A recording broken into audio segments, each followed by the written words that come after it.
A simple woman named Sarah Carter was savagely humiliated, drenched in soda, and shoved toward the exit of Pinnacle Marketing Solutions in downtown Chicago. Her quiet pleas drowned by the jeers of her cruel colleagues until her billionaire husband Nathan Pierce arrived to burn their world to the ground. The office, a gleaming cage of glass and steel, erupted in chaos that Friday afternoon as Jessica Hayes, a venomous account manager, hurled a can of Coke at Sarah, soaking her gray cardigan and splattering her desk. "Oops! Thought you needed a bath. Trailer trash." Jessica screeched while Mark Reynolds kicked Sarah's chair, nearly toppling her. Lauren Kim laughed, filming the assault with her phone, shouting, "This is gold! Say bye to your dignity, loser!" Sarah stumbled, her stunning face flushed with shame. Yet something in her eyes flickered, a secret so explosive it would soon silence them all. Who was she really, and what power was about to strike?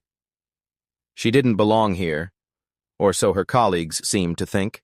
To them, she was an outsider, a nobody who'd somehow stumbled into a high-stakes marketing firm where designer heels and tailored blazers were the unspoken uniform. It started small, as it always did. Jessica Hayes, a sharp-tongued account manager with a penchant for Gucci handbags, leaned over Sarah's desk during the morning meeting and smirked. "Nice sweater, Saw. Did you borrow it from your grandma's closet?" A few snickers rippled through the room. Sarah's cheeks flushed, but she forced a small smile and kept her eyes on her notepad. She didn't bother explaining that the cardigan was comfortable, practical, or that she didn't care for flashy clothes. She just wanted to do her job, data analysis, her quiet corner of expertise, and go home. But Jessica wasn't done. By noon, she'd rallied her clique. Mark Reynolds, a cocky sales rep with a gelled-up haircut, and Lauren Kim, a junior designer who lived for Instagram clout. The three of them hovered near Sarah's desk, pretending to discuss a client pitch while tossing barbs her way. "Hey, Sarah!" Mark called out loud enough for half the floor to hear. "Did you take the bus again today? I swear I saw someone who looked just like you begging for change outside." Lauren giggled, snapping a quick photo of Sarah's worn-out tote bag and muttering, "Hatched thrift store chic." Sarah's fingers paused over her keyboard. She could feel the heat creeping up her neck, but she bit her lip and stayed silent. She wasn't here to fight. She loved her work, crunching numbers, finding patterns, making sense of chaos. It was why she'd taken this job in the first place, despite knowing she didn't fit the polished, cutthroat vibe of Pinnacle. She didn't need their approval, she told herself. She just needed to get through the day. The bullying had been going on for months, ever since she'd started 6 weeks after college. At first it was subtle.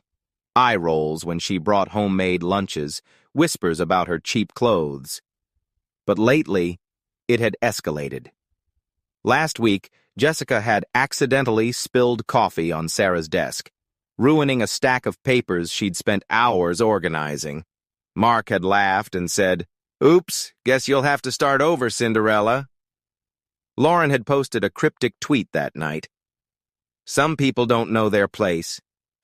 #office life." Sarah knew it was about her. She'd seen the likes piling up from other coworkers. Today, though, was different.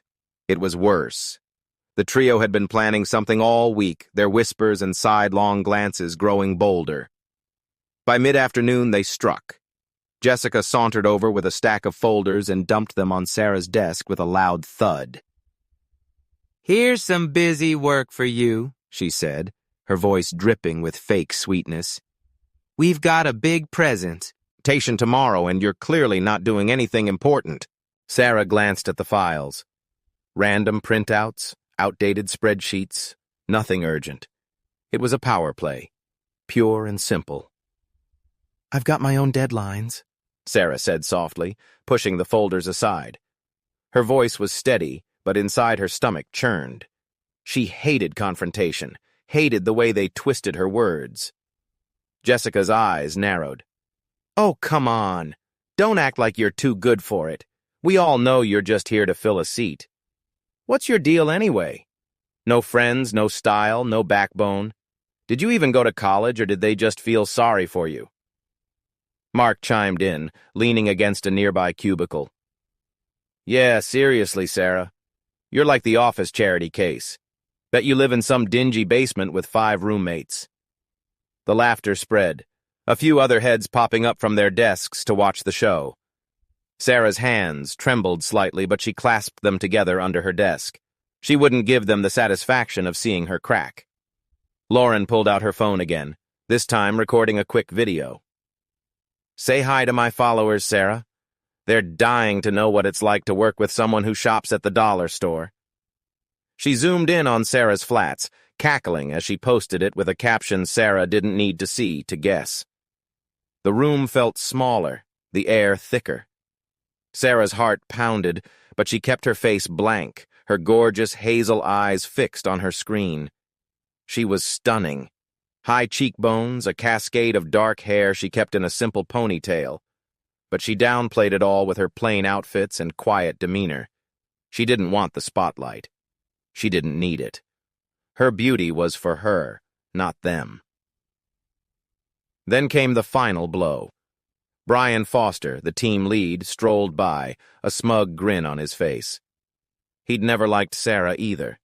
She was too competent, too unassuming, a threat to his fragile ego.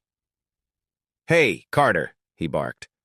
If you're not pulling your weight, maybe you, should just clock out early. We don't need Deadwood dragging us down. He tossed a crumpled sticky note at her desk with "Clean up your act" scrawled on it. The others erupted in laughter, Jessica clapping like it was the punchline of the year. Sarah stood, her movement slow and deliberate. I'll finish my work, she said, her voice barely above a whisper. I always do. She grabbed her bag and headed for the break room, needing a moment to breathe.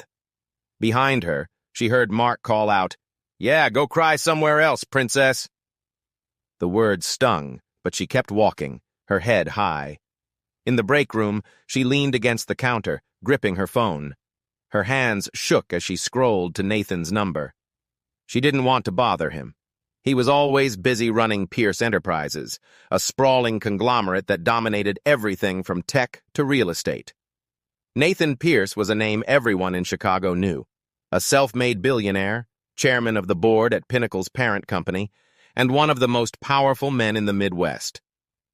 But to Sarah, he was just Nate, her husband of 3 years, the man who'd proposed to her in a quiet park with a ring he'd designed himself. She'd never told anyone at work about him, not out of shame, but humility. She wanted to earn her place, not ride his coattails. They'd met in college before his empire took off, when he was just a driven guy with big dreams, and she was a shy math major who tutored him through statistics. Their wedding had been small, private, attended only by family and a few friends. She still wore her maiden name at work to keep things simple. Nathan respected her choice, even if he sometimes teased her about being too stubborn for her own good. Now, though, she needed him. Not for revenge, but for strength. She dialed his number, her thumb hesitating over the call button. He picked up instantly. "Sa, you okay?" His voice was deep, warm, a lifeline in the storm. "Not really," she admitted, her throat tight. "It's been a bad day.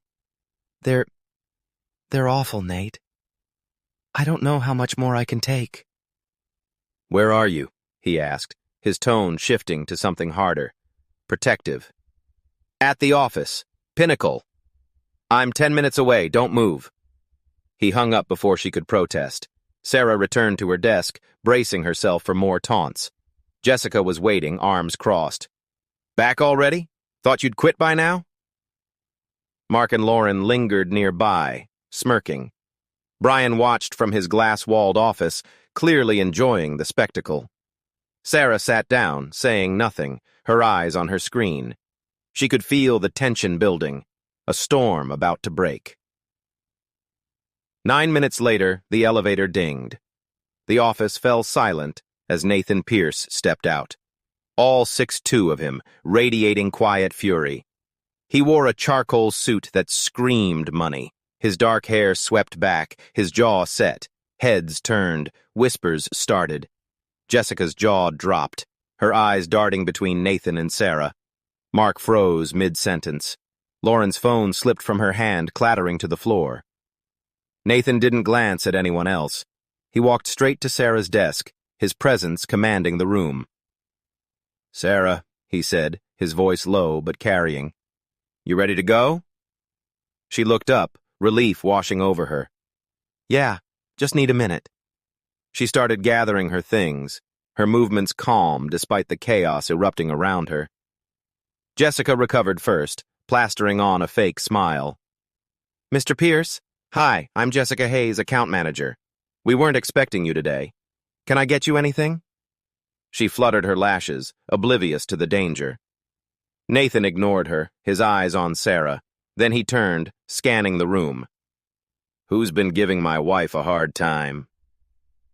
The word wife hit like a thunderclap. Jessica's smile vanished.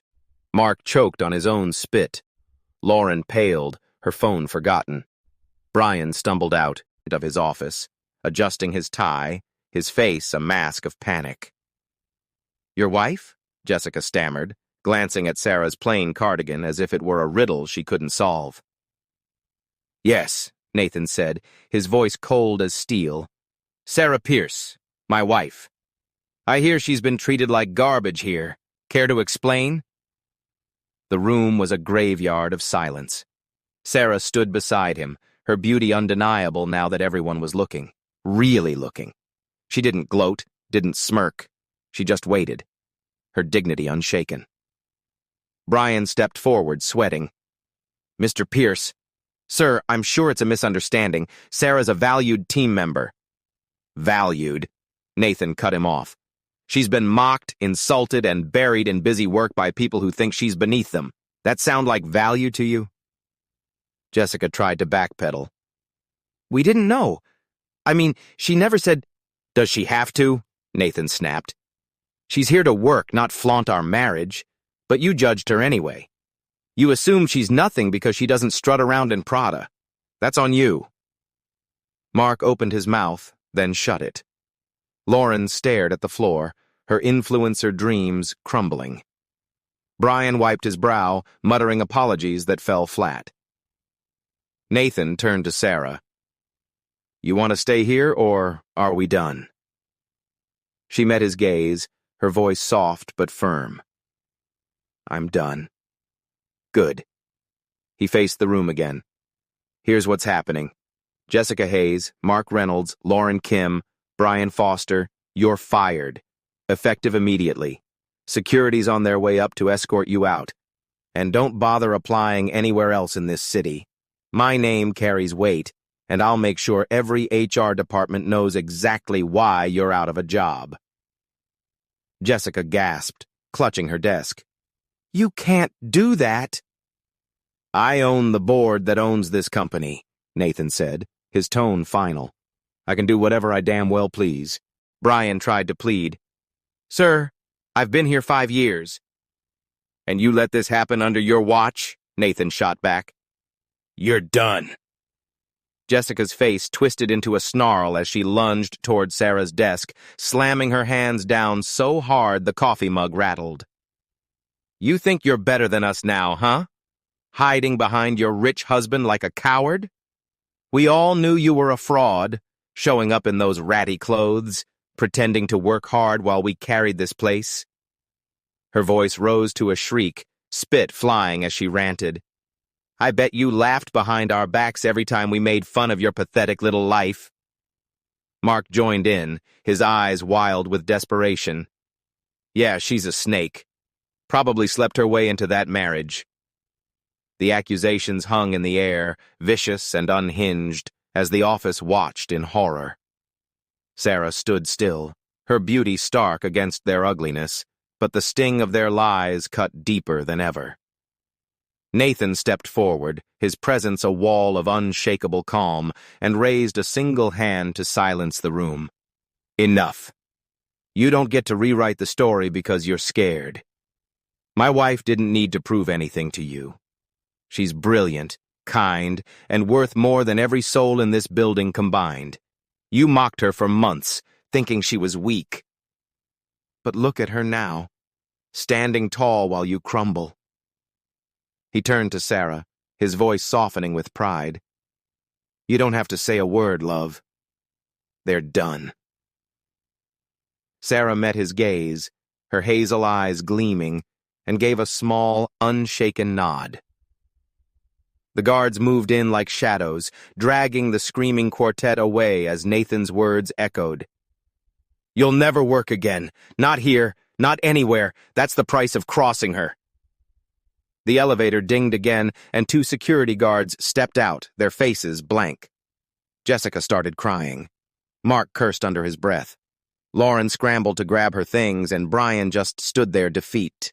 The rest of the office watched in stunned silence as the 4 were marched out, their careers in ashes.